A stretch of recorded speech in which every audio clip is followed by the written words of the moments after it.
నమస్కారం సార్. ఇది నాది 104 బసాపురం. మా విలేజ్లోన విలేజ్ నగరూరు కిష్టారెడ్డి పొలం ఉంది. మా ప్లాట్ కానుకుని కొట్టు వేసుకున్నాము. దాంట్లో రస్త లేదు. రస్త ఇస్తానంటే ఏ దండప మా మొదటి నుంచి ఇక్కడే ఉన్నాము, మీ స్థలం రస్త ఎక్కడుందో, మీ రోడ్డు ఆడుందో ఆడే చేసుకోండి అని చెప్పినాను. లేకుంటే ఆయన ఏమన్నాడు, మనుషులు పంపించి గేట్ ఎందుకు పెట్టినావు అది ఇది అన్నాడు. గేట్ మా స్థలంలో మేము పెట్టుకున్నాం. మా మనమునికి మాకి హక్కు, లాస్ట్ అద్దు అదే.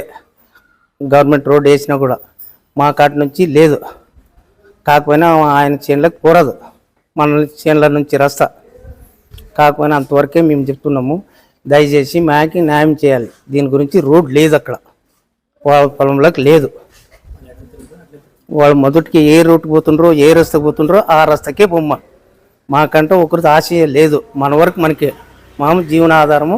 టౌన్లో వచ్చి బతికేవాళ్ళు తిరిగి వాళ్ళ ఆడపిల్లలు ఉంటుంటారు, వాళ్ళే పోతుంటారు, బెదిరిస్తుంటారు. అవన్నీ మనకు వద్దు.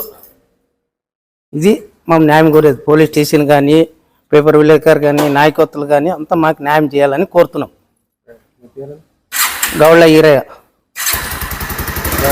104 బసాపురం.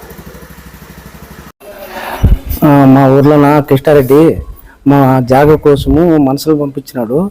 రాజకీయ నాయకులు మనుషులు పంపించి శేఖర్ చెప్పినాడు, వెంకటేష్ చెప్పినాడు అని చెప్పేసి వాళ్ళు అన్నారు.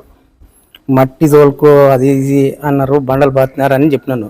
బండలు ఆడిపోయాయంటే వాళ్ళు పొలం వాళ్ళని అడుగు, ఏడ పెట్టుకున్నారో తెలియదు అన్నాను. కాకపోయినా ఇప్పుడు నేను వాళ్ళు మనుషులు పంపించే దాని గురించి నేను స్టేషన్లో కంప్లైంట్ ఇవ్వబోతున్నాను.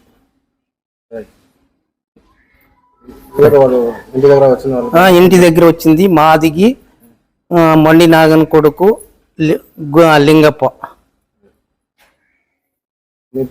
నా పేరు గౌళ్ళ ఈరయ్య, బసాపురం, 104 బసాపురం.